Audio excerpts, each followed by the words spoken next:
Dear students, today we are going to do a lesson from class 11 supplementary reader snapshots, and the name of the lesson is The Address, written by Marga Minko.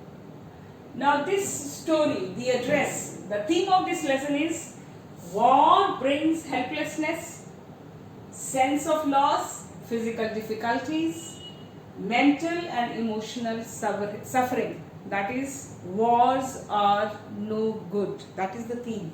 Now about the story, this is a poignant, that is a very touching story of a daughter who goes in search of her mother's belongings which were kept at a place after the war got over, and she remembers her past.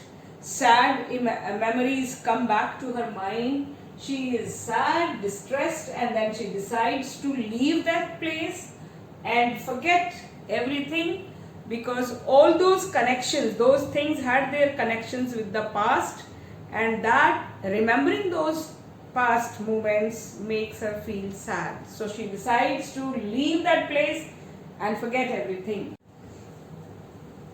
Now the address, the title, The Address, it refers to the place number 46 Marconi Street, a place where the narrator's mother's belongings were kept when the war started, and when the war would be over, the mother would collect those things, precious things, back from that place.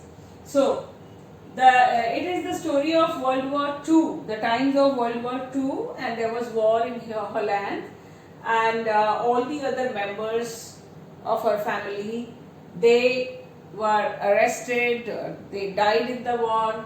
The narrator at that time escaped. While the others were arrested, she escaped and she survived, and her mother died in the war. Now after the war was over, things were resuming to normal, and the narrator, she thought of going to that address, to that place, to see her mother's belongings. Now before that, let us know, the narrator's mother is referred as Mrs. S in the story. Mrs. S in the story is the narrator's mother. She is a very sophisticated lady, a very fine lady. She had very fine choice. She had a collection of good collection of things, precious things, all things of class, very nice and delicate things she had, a very good collection she had. The narrator's mother, she was a mild and a humble woman. She could not say no to anybody. She lacks courage in that way.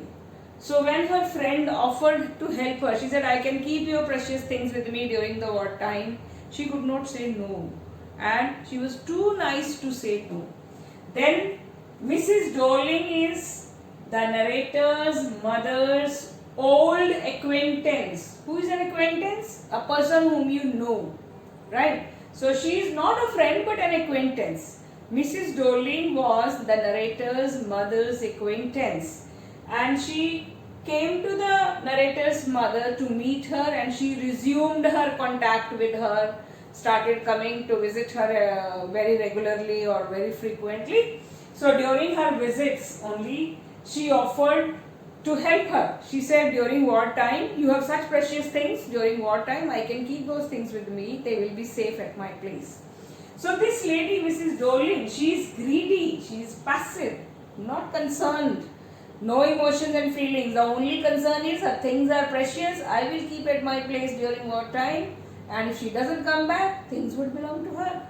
So she is greedy, passive, indifferent, not concerned, callous in attitude, and she even refuses to recognize the narrator. After the war, when the narrator went to her house to see her mother's things, Mrs. Dorling refused to recognize her, right?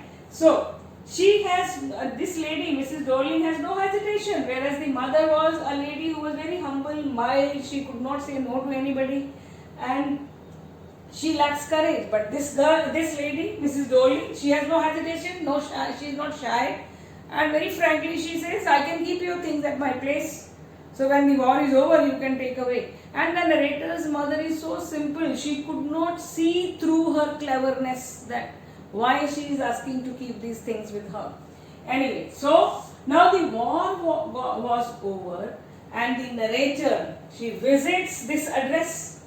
Why does she go back? Because she wants to see her mother's belongings. So she wants to see, touch and feel her mother's belongings. So she decides to go to this place, the address 46, number 46, Marconi Street. She goes by train, she goes there. Now she pays 2 visits to this place.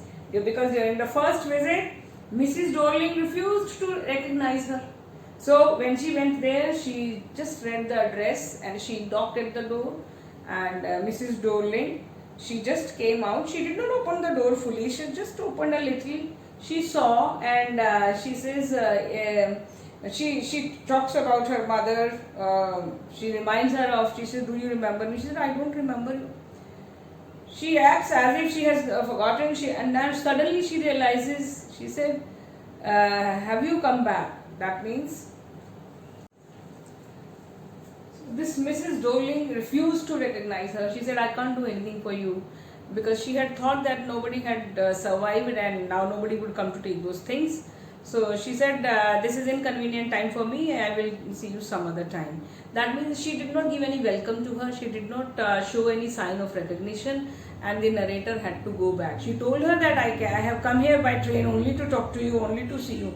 She said, no, I have no time, you come some other time. So the narrator went back, and when the narrator was in the train, she remembered those past days when she came to visit her mother. She came home and she saw that so many things of her mother were missing from the shelves, the precious things. So the mother told her that they are kept at her Mrs. Dorling's place because they would be safe there.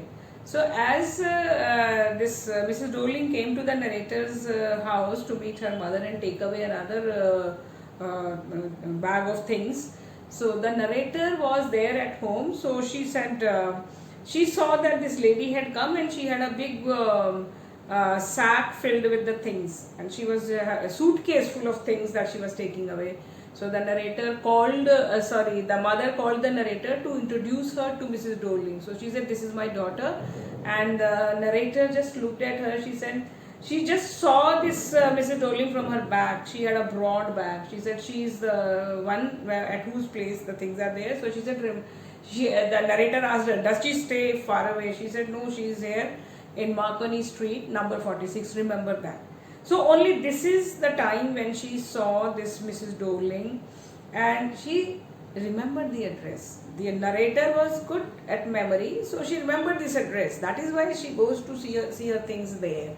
So now the narrator was thinking all that in the train. She was thinking of this, her past, how she had seen Mrs. Dorling once only. Now again, then after some days, this narrator again comes to visit this address, because Mrs. Dorling told her come some other time. Now she went again. Now when she went this time, Mrs. Dorling's daughter was at home. She opened the door, she welcomed her, she made her sit. She said, my mother has gone out to do work, so when she comes back, she will meet you, so you wait here. So she made her sit. Now the narrator is a keen observer. She has observed a lot of things here now. In the first visit, she observed that Mrs. Dorling was wearing her mother's cardigan. That means the things that belonged to her mother were being used by Mrs. Dorling. So she saw that the cardigan, green cardigan she was wearing was of her mother. Those buttons were worn out. That means she had been wearing it for many days. Many times this had been washed. Now when she entered, she saw so many things of her mother which were now in use in their house. So what she saw, all those things that brought back to her memories her past days with her mother. The things that she noticed were mother's cardigan she has already seen her wearing. She saw the tablecloth with the burn mark, the same tablecloth was there. Pewter plate on the table in which when she was a child she used to have her food or her breakfast in that. She saw the Hanukkah candle stand kept over there. She saw the silver cutlery being used, her mother's things were being used, teapot with a golden line, all the things were in use. The narrator noticed all that, and all these belongings were a class. They were all precious things, delicate things. They were all so, mother's choice was very fine. and she kept them so nicely in the shelves in her house. But now here, Mrs. Darling, she had just kept them like that. She did not know the importance of those things. She did not realize that they were fine things. They were being used. They were not kept in a proper manner. They were kept in very tastelessly, and the narrator felt very strange in this place. So the narrator did not like this atmosphere of the room, muggy atmosphere, unpleasant, and her mother's belongings, which were so precious, so fine, so delicate, and they were all kept in such poor manner, in such a tasteless manner. She felt very bad. She was reminded of her past. She was reminded of her mother, and she said, I felt in a room I knew, but I did not know. That means I felt I was in a room I knew means the things were her mother's. She knew all those things of her mother, so she was in a room she knew because she knew her mother's things, her mother's belongings. But did not know. She did not know this place because it was a strange place for her. It was Mrs. Darling's place. So she says, I was in a room I knew means the things were of her mother that she knew, and I did not know means these were strangers, the place was strange. So the things which were kept over there, her mother's things, were kept in a very tasteless manner at this strange place. She did not like all that. She got so sad and depressed after seeing all this. The narrator, she now decides to leave and forget this address forever because she was feeling very sad and dejected. First of all those things which belonged to her mother brought back her past days to her mind, and now she was feeling nostalgic, missing her mother. And all these things of the mother kept in such a tasteless manner. She did not have a good feeling, and moreover she was thinking, if I take those things, where will I keep? And all these things now, they belong to the past connections, and the mother is no more. And these things have lost all importance for her. Rather, they are bringing sad memories back. So she decides to leave and forget. So immediately she gets up and starts going back. The Mrs. Darling's daughter, she told her that mother would be coming. She said, no, I have to go. And then she leaves this place and forgets her mother's belongings forever.